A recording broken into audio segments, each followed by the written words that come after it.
नमस्कार, स्वागत है आप सभी का एबी स्टार न्यूज में। मैं हूं आपके साथ जुबैर चौधरी। वक्त तो चला आपका राज्य आपकी खबरों का, जहां सबसे पहले बात करेंगे हरियाणा की। तो हरियाणा में लोकसभा चुनाव की तैयारियों को लेकर बीजेपी ने कमर कस ली है। इस कड़ी में बीजेपी की तरफ से गांव चलो अभियान की शुरुआत की गई है। तो हरियाणा में लोकसभा चुनाव को लेकर सभी पार्टियां कई तरह के अभियान चला रही हैं। बीजेपी ने भी चुनाव के मद्देनजर गांव चलो अभियान शुरू कर दिया है। इस कड़ी में हरियाणा के कैबिनेट मंत्री कंवरपाल गुर्जर ने कार्यकर्ता का दायित्व निभाते हुए गांव चलो अभियान के तहत बूथ नंबर 175 पर प्रवास किया। इस दौरान उन्होंने लोगों के बीच जाकर जहां केंद्र में मोदी सरकार और प्रदेश में मनोहर सरकार की तरफ से चलाई जा रही योजनाओं की जानकारी लोगों को दी, वहीं सरकार की कार्यशैली को लेकर लोगों का फीडबैक भी उन्होंने लिया। जहां कैबिनेट मंत्री कंवरपाल गुर्जर ने कहा कि बीजेपी कार्यकर्ताओं की पार्टी है, बीजेपी जैसा कहती है वैसा ही व्यवहार वो लोगों के साथ करती है। देखिए, हमारा संगठन का काम है ये, और हमने जो पन्ना प्रमुख बनाए तो उन सभी पन्ना प्रमुखों से संपर्क करना, जो बूथ की हमारी समिति है उसके सारे सदस्यों से संपर्क करना, उनके साथ बातचीत करना, और अन्य और बहुत से काम ऐसे हैं जिनके साथ बातचीत करना और उनसे पूछना। साथ ही ऐसे लोग जिन्होंने सरकार की तरफ से कुछ लाभ मिले हैं उनके साथ बातचीत करना कि इन सारी सुविधाओं को, जो सुविधाएं आपको मिली हैं, इनमें कोई।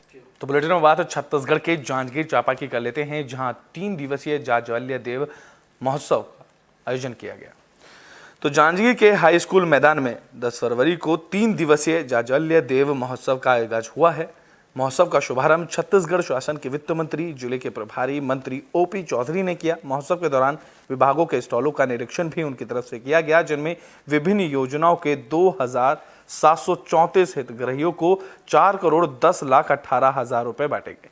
इसके साथ ही स्वास्थ्य विभाग की तरफ से टीबी के प्रति जागरूक संदेश देने के लिए पोषण रथ को हरी झंडी दिखाकर रवाना किया गया। जहां जिले में शैक्षणिक गतिविधियों को बढ़ावा देने के लिए यूनिसेफ के साथ मिलकर क्या सीखा और विनोबा फाउंडेशन के साथ MOU को साइन किया गया है। साथ ही सामूहिक कन्या विवाह भी इस दौरान कराया गया, जहां नव विवाहित जोड़ों को मंत्री ने आशीर्वाद दिया। बता दें कि छत्तीसगढ़ सरकार की योजना की प्रशंसा करते हुए उन्होंने आने वाले दिनों में प्रदेश का हर क्षेत्र में विकास करने का भरोसा लोगों को दिलाया। महोत्सव की पूरे जांजगीर के सभी लोगों को, कृषक साथियों को, आप सबको, सभी को बहुत बहुत बधाई और बहुत शुभकामना। और कृषि प्रधान जिला है और हमारी विष्णुदेव साय जी की सरकार कृषि के प्रति, किसानों के प्रति पूर्णतः समर्पित है। हम सब लोग किसानों को और इस कृषि प्रधान जिला के सभी लोगों को, माताओं बहनों को महतारी वंदन। तो बेटे में बात कर लेते हैं छत्तीसगढ़ के जांजगीर चांपा के ही, जहां पर तहसीलदार और नवाब तहसीलदारों का तबादला किया गया है। बता दें कि कलेक्ट्रेट आकाश चिकारा ने आदेश जारी किया था, जिसके बाद तबादला किया गया। तो छत्तीसगढ़ के जांजगीर चांपा में कलेक्ट्रेट आकाश चिकारा ने तहसीलदार और नायब तहसीलदारों के तबादले के आदेश दिए। बता दें कि छत्तीसगढ़ के जांजगीर चांपा में 14 तहसीलदार और नायब तहसीलदारों का तबादला किया गया है। जांजगीर, अकलतरा, पामगढ़, बलौदा, राहोद, सारा गांव के प्रभार बदले गए हैं। इस कड़ी में जांजगीर चांपा तहसील में बजरंग लाल साहू को पामगढ़ भेजा गया है। साथ ही सारा गांव तहसीलदार राजकुमार को मारवी जांजगीर तहसीलदार बनाया गया है। वहीं अभिषेक सिंह यादव को जिला कार्यालय से जांजगीर का नायब तहसीलदार का प्रभार दिया गया है।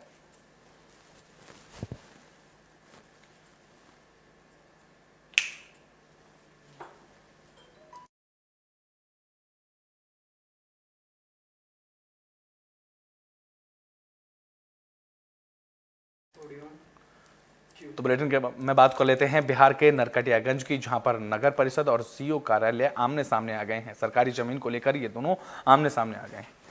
तो बिहार के बेतिया में सरकारी जमीन को लेकर नगर परिषद और CO कार्यालय आमने सामने हो गए हैं। घेराबंदी कर रोक लगाने का निर्देश भी दिया गया है, जिसको लेकर अंचलाधिकारी ने नगर परिषद को इसके लिए पत्र जारी किया। जबकि नरकटियागंज कार्यपालक पदाधिकारी ने मीडिया को दिए गए एक पत्र में बताया कि अधिसूचित क्षेत्र रहते ही इस भूभाग का अधिग्रहण नगर परिषद का हो गया है। अंचलाधिकारी जब निर्माण स्थल पर गए तो उन्होंने उस पर नाराजगी जताई और नगर परिषद की तरफ से हो रहे निर्माण को बंद कराने के लिए यथाशीघ्र स्थल को खाली करने के निर्देश दिए। दूसरी ओर नगर परिषद के कर्मियों ने अनुमंडल पदाधिकारियों को आवेदन देकर अंचलाधिकारी पर दुर्व्यवहार करने का आरोप लगाया। इस मामले में अंचलाधिकारी ने बताया कि 90 डिसमिस भूमि पर BSNL का कैंपस है, जिसमें 25 डिसमिस भूमि बीएसएनएल ने खरीद ली है और 11 डिसमिस सम्राट अशोक भवन के लिए नगर और आवास विभाग को दी गई है, जहां पर 20 डिसमिल भूमि सद्भावना मंडल और अल्पसंख्यक विभाग को दी गई है। इसके तहत ही ये सभी कार्य कराए जा रहे हैं। अभद्र भाषा प्रयोग कर रहे हैं, हमारे नगर परिषद के स्टाफ को भी गाली गलौज कर रहे हैं। तो यही सब लेके हम लोग अनुमंडल में आए हुए हैं, उनका दिए हैं पेपर पर शिकायत पत्र दिए हुए हैं। सर तो बोले हैं एसडीएम सर कि हाँ हम देख रहे हैं, अभी वो सर यहाँ नहीं है। उनके इस भाषा से, इस व्यवहार से हमारे नगर परिषद या हमारे सारे जितने भी स्टाफ कर्मी हैं सब कोई दुखित हैं और हमारा काम भी सारा बाधित। तो बुलेटिन में बात रोहतक की कर लेते हैं। बता दें कि आने वाली 13 फरवरी को किसान दिल्ली कूच करेंगे, जिसको लेकर पुलिस की हाई लेवल मीटिंग हुई। तो रोहतक पंजाब में किसान संगठनों की तरफ से 13 फरवरी को दिल्ली कूच की कॉल को लेकर जिला पुलिस प्रशासन अलर्ट मोड पर दिखाई नजर आ रहा है। इसको लेकर लघु सचिवालय में पुलिस अधीक्षक ने पुलिस अधिकारियों के साथ हाई लेवल की मीटिंग की। वहीं मीटिंग में पैरामिलिट्री फोर्स के अधिकारी भी मौजूद रहे। साथ ही जिले में कानून व्यवस्था बनाए रखने के लिए जिला पुलिस को अलर्ट मोड पर रखा गया है। वहीं जिले के सभी सीमाओं को सील भी कर दिया गया है, जिससे कि किसी भी तरह की कोई परेशानी ना हो सके। हरियाणा में कुछ किसान ऐसे भी हैं जो किसान संगठनों के इस आंदोलन में भाग लेने से मना कर रहे हैं। बता दें कि जिले के पुलिस अधीक्षक हिमांशु गर्ग ने कहा कि पंजाब में किसान संगठनों ने दिल्ली कूच कॉल के चलते कानून व्यवस्था बनाए रखने के लिए पूरे प्रबंध कर लिए गए हैं। आपला शहर में एक घटना हुई थी जिसमें काले रंग की स्कॉर्पियो गाड़ी में कुछ अपराधी आए थे और सीताराम नाम की जो एक मिठाई की दुकान है सापला में, उसमें उन्होंने फायरिंग करी थी और एक पर्ची फेंकी थी जिस पे 1 करोड़ रुपए की रंगदारी मांगी गई थी। तो मामले की गंभीरता को देखते हुए हमने इमीडिएटली वहाँ पर केस रजिस्टर करके, और हमारी सारी क्राइम टीम्स उसी दिन से एक्टिवेट हो गई थी। मैं स्वयं भी वहाँ पर विजिट करके आया था। तो बुलेटिन में बात हरियाणा के यमुनानगर की कर लेते हैं, जहां आम आदमी पार्टी कार्यकर्ताओं का प्रदर्शन देखने को मिला है। बता दें कि बढ़ती बेरोजगारी को लेकर यह प्रदर्शन किया गया है। तो यमुनानगर में आम आदमी पार्टी की तरफ से प्रदर्शन किया गया। बता दें कि यमुनानगर के कामनी चौक पर आम आदमी पार्टी की ओर से प्रदेश के युवाओं को रोजगार के लिए प्रदेश के बीजेपी सरकार के खिलाफ प्रदर्शन किया गया, जहां उन्होंने खट्टर सरकार में प्रदेश में बढ़ती बेरोजगारी को लेकर कई सवाल जवाब किए।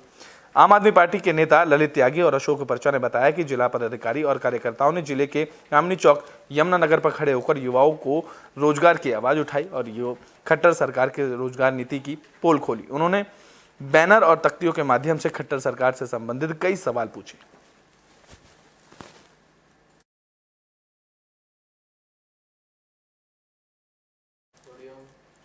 तो बुलेटिन में बात कर लेते हैं हरियाणा के कुरुक्षेत्र की। बता दें कि हरियाणा में सब्जी मंडी की हड़ताल शुरू हुई, जिसको लेकर कुरुक्षेत्र में इसका असर कम देखने को मिला है। तो हरियाणा की सब्जी मंडियों ने सभी अड़ाते हड़ताल पर चले गए हैं। मांगों को लेकर सब्जी मंडी अड़ाते एसोसिएशन की तरफ से हड़ताल शुरू की गई है। हालांकि कुरुक्षेत्र की सब्जी मंडी में इस हड़ताल का कोई खास असर देखने को नहीं मिला। जिले भर में सब्जियों की मंडियां खुली रहीं और लोग मंडियों में खरीदारी करते भी दिखाई दिए। बता दें कि जिले के सब्जियों के व्यापारी 20 दिसंबर को भी मार्केट फीस बढ़ाने को लेकर 1 दिन की हड़ताल कर चुके हैं, लेकिन सरकार के आश्वासन के बाद हड़ताल को खत्म करना पड़ा था। लेकिन आज फिर से अब एसोसिएशन की तरफ से आश्वासन ना मिल पाने पर हड़ताल शुरू कर दी गई। सब्जी मंडी अड़ाती एसोसिएशन का कहना है कि कोरोना के समय में सरकार की तरफ से बढ़ाई गई 2% फीस के विरोध में इस हड़ताल का आह्वान किया गया था, लेकिन हर रोज की तरह सब्जी के थोक विक्रेताओं ने सब्जी को नियमित रूप से बेचा और लोग भी सब्जी खरीदने के लिए मंडी पहुंचे। कल पिछले 8 तारीख को हड़ताल का पहले उन्होंने बोला गया था भी 8 तारीख को हड़ताल करी जाएगा। तो उन्होंने खट्टर साहब ने बोला था भी 8 तारीख के बाद हम समाधान निकाल देंगे इस चीज़ का। जो भी आड़त का सिस्टम था उनका कि किसानों के पे कटता है, मंडी से लाते जो किसान बहुत बड़ा माल बेचते हैं, इनसे भी आड़त लगती है। हुड्डा सरकार में माफ़ था वो, लेकिन उसके बाद 10 तारीख का ऐलान किया गया बंद कर। उन्होंने कोई इस टाइम क्लियर नहीं किया भाई 8 तारीख को, उन्होंने कोई बात सुनी नहीं।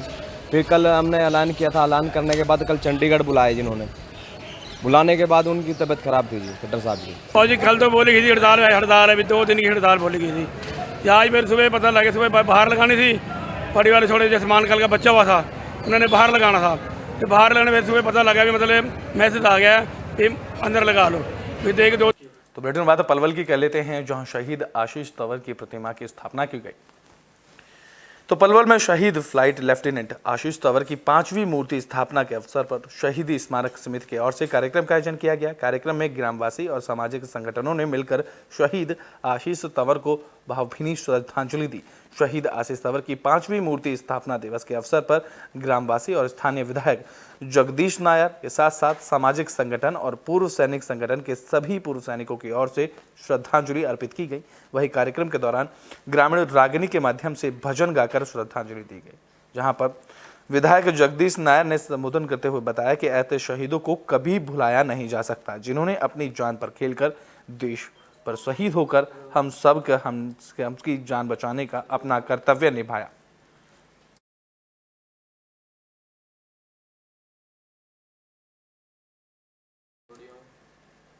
तो बुलेटिन में बात हरियाणा के रोहतक की कर लेते हैं, जहां सीताराम हलवाई की दुकान पर फायरिंग को लेकर पुलिस ने बड़ा खुलासा किया और 3 आरोपी को गिरफ्तार कर लिया।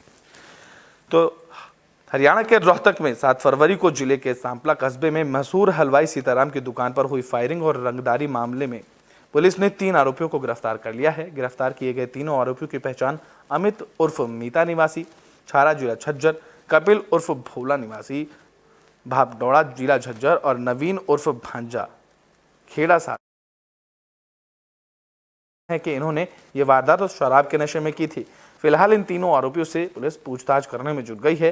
रोहतक के पुलिस अधीक्षक हिमांशु गर्ग ने बताया कि नवीन सांपला में रहता है और उसके मामा का लाइसेंसी हथियार था, जो मामा की मौत के बाद अवैध रूप से नवीन ने अपने पास रख लिया था। उसी हथियार से इन्होंने सीताराम हलवाई की दुकान पर फायरिंग कर रंगदारी मांगी थी। उन्होंने बताया कि इन तीनों ने शराब के नशे में यह शरारत की, क्योंकि इनकी सीताराम से कोई पुरानी रंजिश नहीं है। अभी तक भी पूछताछ में सामने आया है कि पर्ची पर लिखे बदमाश और गैंग के नाम से इसका कोई संबंध नहीं। तो जैसा कि आप जानते हैं कि आज से 3 दिन पहले यानी कि 7 तारीख को सांपला शहर में एक घटना हुई थी, जिसमें काले रंग की स्कॉर्पियो गाड़ी में कुछ अपराधी आए थे और सीताराम नाम की जो एक मिठाई की दुकान है सांपला में। तो बुलेटिन के आखिरी में बात पानीपत की कर लेते हैं, जहां हरियाणा से जीएसटी के सुपरिटेंडेंट को गिरफ्तार किया गया है। उनके साथ सीए को भी गिरफ्तार किया गया है। तो हरियाणा में 10.5 लाख की रिश्वत लेते जीएसटी सुपरिटेंडेंट और सीए को गिरफ्तार किया गया है। बता दें कि उनकी गिरफ्तारी एंटी करप्शन ब्यूरो की टीम ने की है। बता दें कि दोनों ने जीएसटी जुर्माना दबाने के लिए शिकायतकर्ता से 12 लाख रुपए की रिश्वत मांगी थी। करनाल में तैनात एसीबी के इंस्पेक्टर सचिन ने बताया कि दोनों के खिलाफ करनाल एसीबी ऑफिस में केस दर्ज किया गया है। उन्होंने बताया कि दोनों के पास से कुल 10.5 लाख रुपए की रिकवरी हुई है। दोनों ने जीएसटी जुर्माने को दबाने के लिए रिश्वत की मांग की थी। पीए पंकज खुराना के पास से एसीबी की टीम ने 7 लाख रुपए और केंद्रीय जीएसटी पानीपत ऑफिस में जीएसटी सुपरिटेंडेंट के पद पर तैनात प्रेमराज मीणा की कार से 3.5 लाख रुपए बरामद किए। इन दोनों के खिलाफ एंटी करप्शन ब्यूरो की टीम ने गिरफ्तार कर आगे की कार्रवाई शुरू कर दी है। जी ये कल का प्रकरण है, कल देर शाम का। जो कल कंप्लेनेंट एक हमारे पास आते हैं, यहीं पानीपत के हैं। उनका एक लघु उद्योग है जो पिछली अभी 7 तारीख को उनका जो फैक्ट्री है उस पे जीएसटी के कुछ अधिकारी रेड करते हैं और रेड करने के बाद उन पे अनैतिक तौर पे उन पे प्रेशर बनाते हैं कि आपका 1 करोड़ का 70 लाख 80 लाख ऐसे रैंडमली बोल के कि इतने का फाइन बनेगा। अब तो भी आपने हमारे अकॉर्डिंगली 12% के हिसाब से नहीं दिया। तो उनका प्ली ये था कि सर कुछ सामान 5, 7, 9। आपका राज्य आपकी खबरों में भी के लिए बस इतना ही। देश और दुनिया की तमाम खबरों के लिए देखते रहें एबी स्टार न्यूज।